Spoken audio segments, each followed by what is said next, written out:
Bismillahirrahmanirrahim. Assalamualaikum warahmatullahi wabarakatuh. Yang terhormat Bapak Priya Utomo, MPD, selaku mata kuliah evaluasi dan supervisi bimbingan dan konseling. Di sini saya moderator dan juga teman-teman saya ada Teh Apri dan Teh Nina, yang akan mempresentasikan mengenai metode dan teknik supervisi bimbingan dan konseling. Kami dari kelompok 9. Nah, baik materi yang pertama akan dipresentasikan oleh saya sendiri.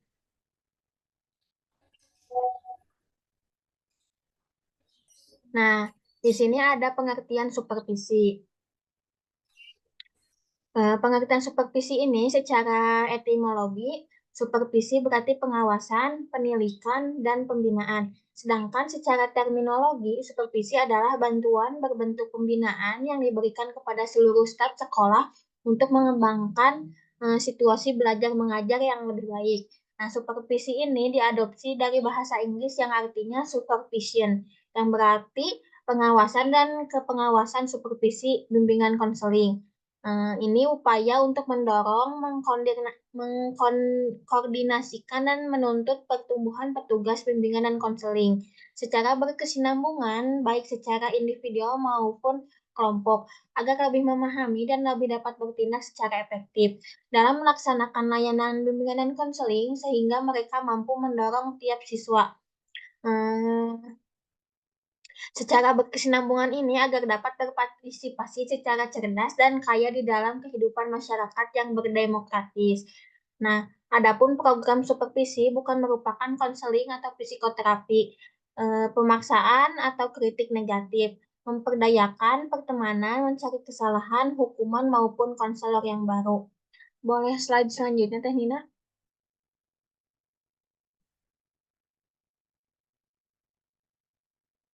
Nah, di sini ada tujuan dan prinsip supervisi. Tujuannya yang diharapkan tercapai dalam supervisi BK di sekolah yaitu meningkatkan kesadaran dan identitas profesional, mendorong perkembangan pribadi dan profesional, mempromosikan kinerja profesional, dan memberikan jaminan mutu terhadap praktik profesional. Namun demikian, dalam pelaksanaan supervisi BK diperlukan dan diperhatikannya beberapa prinsip dasar supervisi BK, sehingga proses yang dilakukan bisa terukur dan dipertanggungjawabkan. Secara garis besar, prinsip supervisi BK ada dua, yaitu yang pertama ada supervisi prinsip umum. Yang pertama, prinsip umum ini ada supervisi harus bersifat praktis, dalam arti dapat dikerjakan sesuai dengan situasi dan kondisi sekolah. Yang kedua ada hasil supervisi yang harus berfungsi sebagai sumber-sumber informasi bagi staf sekolah untuk mengembangkan proses belajar mengajar bimbingan dan konseling.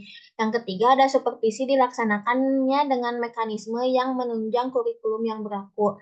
Yang kedua ada prinsip khusus. Yang pertama ada supervisi hendaknya dilaksanakan sistematis, objektif, realistis, antisipasif, konstruktif, dan kreatif. Yang kedua ada sistematis, artinya supervisi dikembangkan dengan perencanaan yang matang sesuai dengan sasaran yang diinginkan. Yang ketiga ada objektif, artinya supervisi ini memberikan masukan sesuai dengan aspek terdapat dalam instrumen. Yang keempat ada realistis, artinya supervisi ini didasarkan atas kenyataan sebenarnya, yaitu pada keadaan hal-hal yang sudah dipahami dan dilakukan oleh para staf. Yang kelima ada antisipasi, artinya supervisi diarahkan untuk menghadapi kesulitan yang mungkin akan terjadi.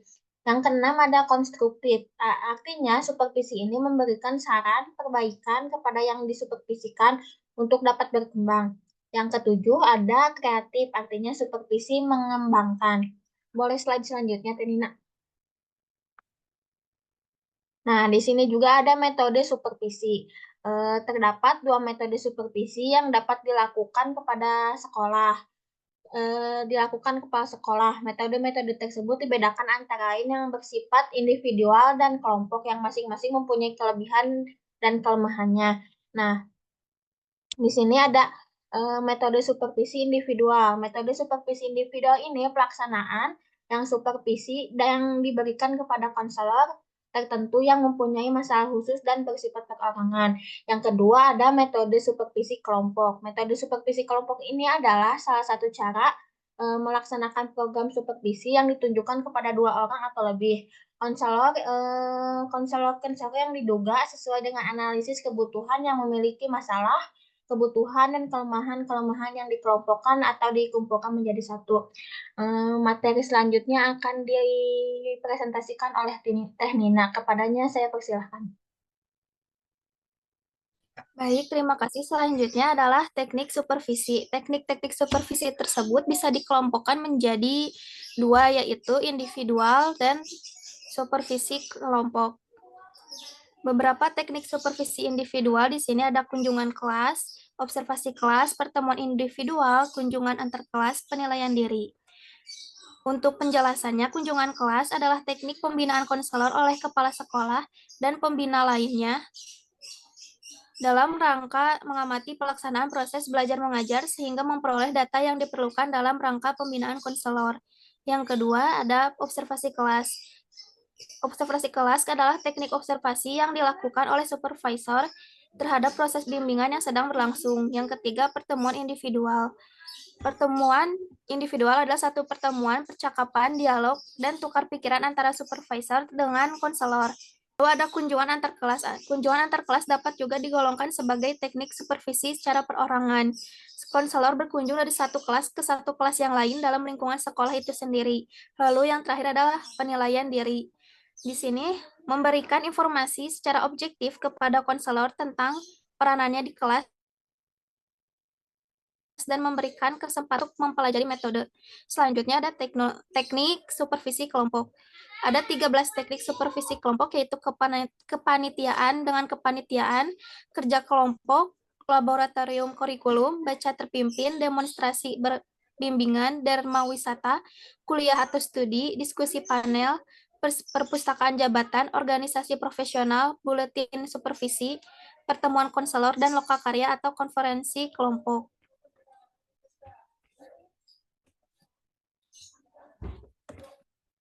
Lalu selanjutnya ada dampak supervisi BK.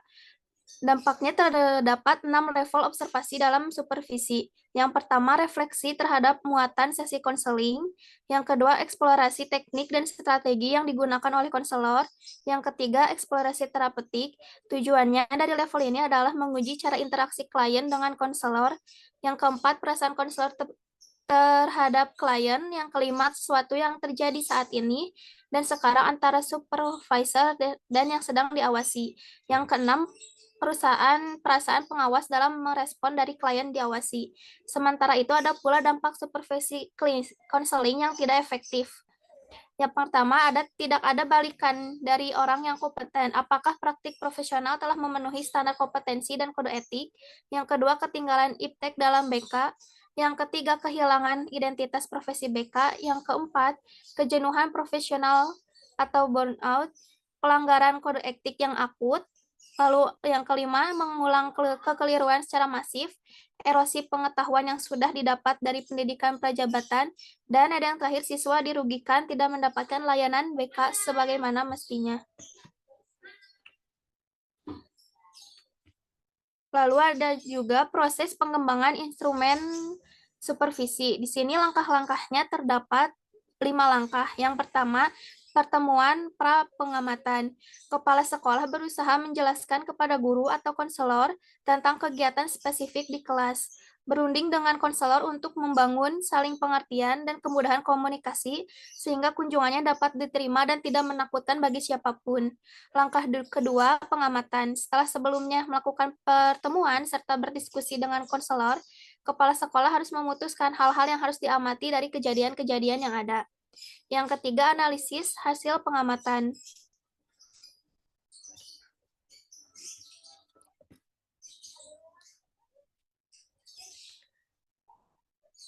Kepala sekolah membuat analisis yang menyeluruh atau komprehensif pada data supervisi untuk menafsirkan hasil pengamatannya. Yang keempat, pertemuan setelah pengamatan, data yang telah dianalisis ditunjukkan pada guru atau konselor.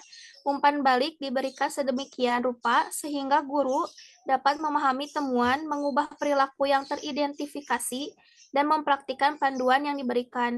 Lalu yang terakhir, evaluasi hasil. Dari umpan balik kepala sekolah dan dukungan pada guru tersebut, selanjutnya dapat ditentukan bersama tentang Perilaku positif proses konseling yang harus dipelihara, strategi alternatif apa yang dapat mencapai perubahan yang diinginkan, dan kelayakan atau kepantasan menggunakan kembali metode yang pernah dilakukan. Selanjutnya, saya kembalikan ke moderator.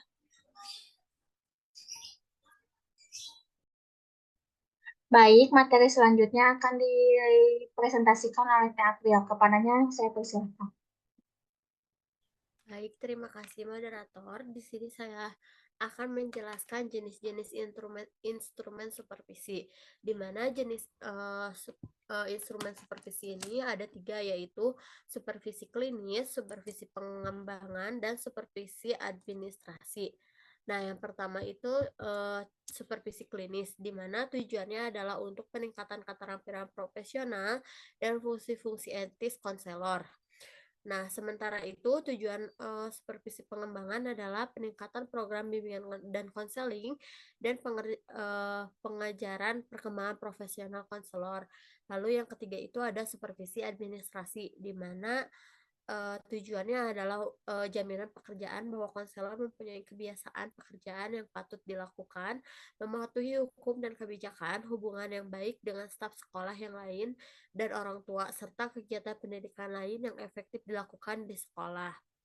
Baik, ke slide selanjutnya. Nah, di sini ada uji coba dan validasi instrumen supervisi BK, di mana yang pertama itu ada uji kualitatif. Uji kualitatif itu yaitu instrumen supervisi BK yang diuji secara kualitatif untuk memastikan bahwa instrumen tersebut dapat menggali semua komponen dan indikator yang menjadi domain kerja guru BK. Nah, yang kedua itu ada uji validitas, di mana instrumen supervisi BK diuji untuk memastikan validitas dan reliabilitasnya, melibatkan praktisi BK dan pemangku kepentingan lain untuk memberikan umpan balik. Lalu yang ketiga itu ada implementasi. Setelah instrumen dianggap valid, langkah selanjutnya adalah mengimplementasikannya dalam praktik supervisi BK di sekolah, termasuk pelatihan bagi supervisor BK. Lalu yang selanjutnya di sini ada komponen instrumen supervisi BK. Yang pertama, persiapan dan manajemen program, di mana menggali kejelasan arah pelaksanaan program BK dan mengontrol kegiatan BK secara efektif dan efisien. Yang kedua itu ada pengembangan sumber daya manusia, di mana memantapkan, memelihara, dan meningkatkan program BK melalui pengembangan profesional dan manajemen program. Yang ketiga, ada layanan dasar dan pengembangan, di mana menggali indikator pada layanan dasar seperti orientasi dan informasi, serta membantu siswa memenuhi kebutuhan dan memecahkan masalah. Yang keempat itu ada evaluasi dan tindak lanjut, di mana untuk menggali kerja guru BK dalam melakukan penilaian kegiatan BK dan menentukan derajat kualitas kemajuan kegiatan tersebut. Saya kembalikan lagi ke moderator.